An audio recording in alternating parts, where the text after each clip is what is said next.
By thy words thou shalt be justified, and by thy words thou shalt be condemned. A person knowing the power of the word becomes very careful of his conversation. He has only to watch the reaction of his words to know that they do not return void. Through his spoken word, man is continually making laws for himself. I knew a man who said, "I always miss a car. It invariably pulls out just as I arrive." His daughter said, "I always catch a car. It's sure to come just as I get there." This occurred for years. Each had made a separate law for himself, one of failure, one of success. This is the psychology of superstitions. The horseshoe or rabbit's foot contains no power, but man's spoken word and belief that it will bring good luck creates expectancy in the subconscious mind and attracts a lucky situation. I find, however, this will not work when man has advanced spiritually and knows a higher law. One cannot turn back and must put away graven images. For example, 2 men in my class had had great success in business for several months, when suddenly everything went to smash. We tried to analyze the situation, and I found, instead of making their affirmations and looking to God for success and prosperity, they had each bought a lucky monkey. I said, "Oh, I see, you have been trusting in the lucky monkeys instead of God. Put away the lucky monkeys and call on the law of forgiveness, for man has power to forgive or neutralize his mistakes." They decided to throw the lucky monkeys down a coal hole, and all went well again. This does not mean, however, that one should throw away every lucky ornament or horseshoe about the house, but he must recognize that the power back of it is the one and only power, God, and that the object simply gives him a feeling of expectancy. I was with a friend, one day, who was in deep despair. In crossing the street, she picked up a horseshoe. Immediately, she was filled with joy and hope. She said God had sent her the horseshoe in order to keep up her courage. It was indeed, at that moment, about the only thing that could have registered in her consciousness. Her hope became faith, and she ultimately made a wonderful demonstration.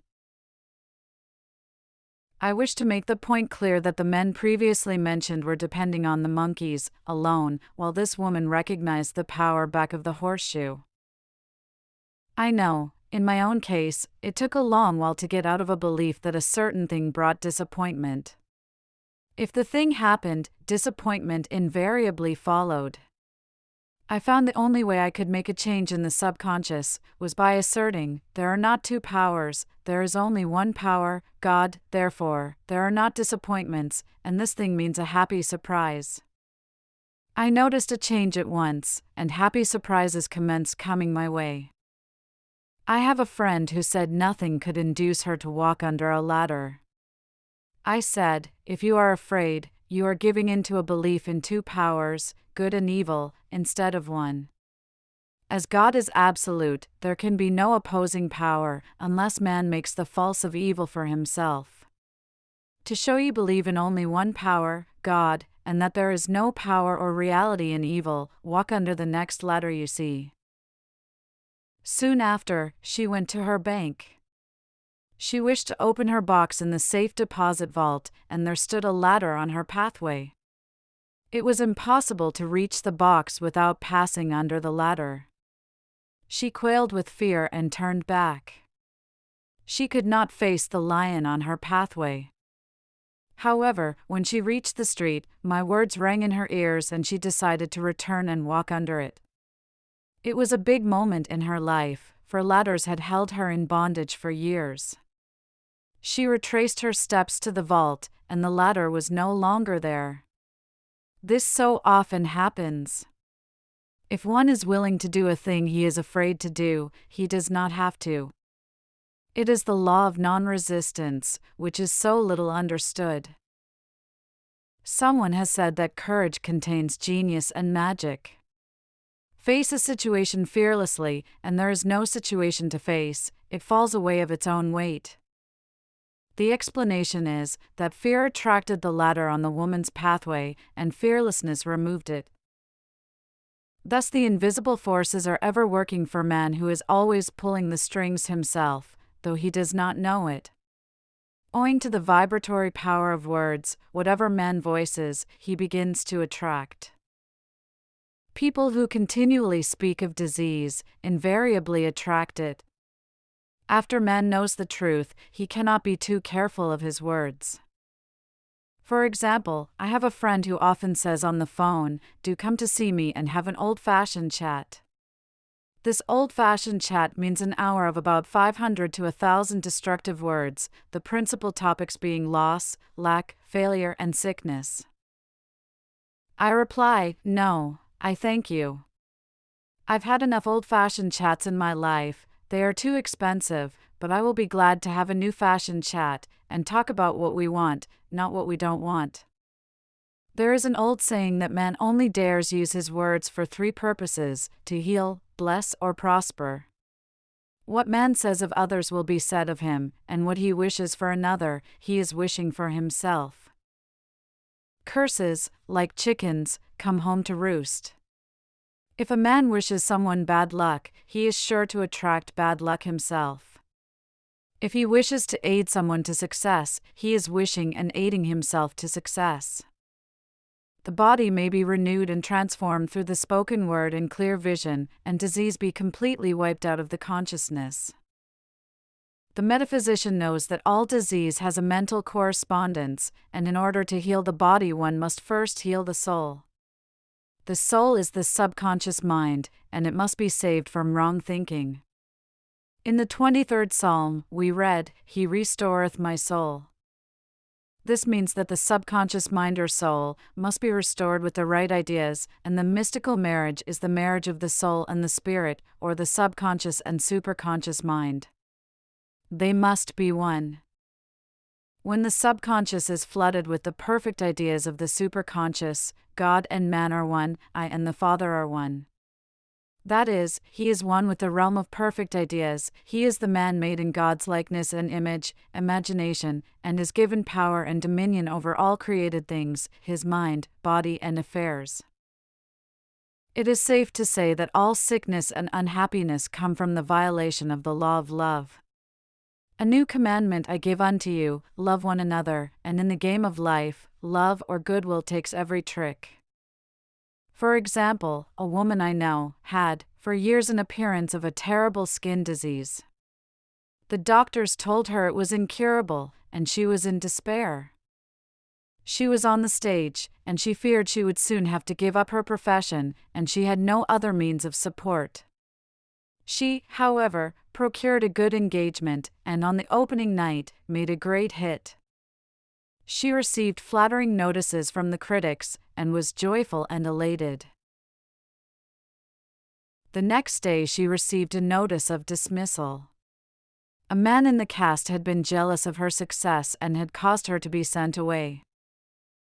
She felt hatred and resentment taking complete possession of her, and she cried out, "Oh God, don't let me hate that man." That night she worked for hours in the silence. She said, "I soon came into a very deep silence. I seemed to be at peace with myself, with the man, and with the whole world. I continued this for 2 following nights, and on the 3rd day I found I was healed completely of the skin disease."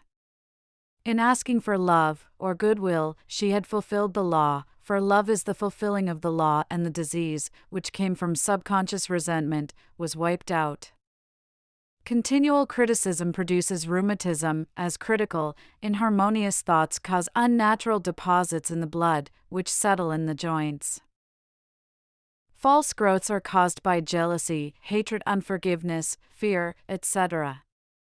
Every disease is caused by a mind not at ease. I said once, in my class, there is no use asking anyone what's the matter with you, we might just as well say, who's the matter with you? Unforgiveness is the most prolific cause of disease. It will harden arteries or liver and affect the eyesight. In its train are endless ills. I called on a woman, one day, who said she was ill from having eaten a poisoned oyster. I replied, "Oh, no, the oyster was harmless, you poisoned the oyster." "What's the matter with you?" She answered, "Oh, about 19 people." She had quarreled with 19 people and had become so inharmonious that she attracted the wrong oyster. Any inharmony on the external indicates there is mental inharmony. As the within, so the without. Man's only enemies are within himself. And a man's foes shall be they of his own household. Personality is one of the last enemies to be overcome, as this planet is taking its initiation in love. It was Christ's message, peace on earth, goodwill towards man. The enlightened man, therefore, endeavors to perfect himself upon his neighbor. His work is with himself, to send out goodwill and blessings to every man, and the marvelous thing is, that if one blesses a man he has no power to harm him. For example, a man came to me asking to treat for success in business. He was selling machinery, and rival appeared on the scene with what he proclaimed was a better machine, and my friend feared defeat. I said, "First of all, we must wipe out all fear, and know that God protects your interest, and that the divine idea must come out of the situation. That is, the right machine will be sold, by the right man, to the right man." And I added, "Don't hold one critical thought towards that man. Bless him all day, and be willing not to sell your machine, if it isn't the divine idea." So he went to the meeting, fearless and non-resistant, and blessing the other man. He said the outcome was very remarkable. The other man's machine refused to work, and he sold his without the slightest difficulty. But I say unto you, love your enemies, bless them that curse you, do good to them that hate you, and pray for them which spitefully use you and persecute you. Goodwill produces a great aura of protection about the one who sends it, and no weapon that is formed against him shall prosper. In other words, love and goodwill destroy the enemies with one's self, therefore, one has no enemies on the external. There is peace on earth for him who sends goodwill to man.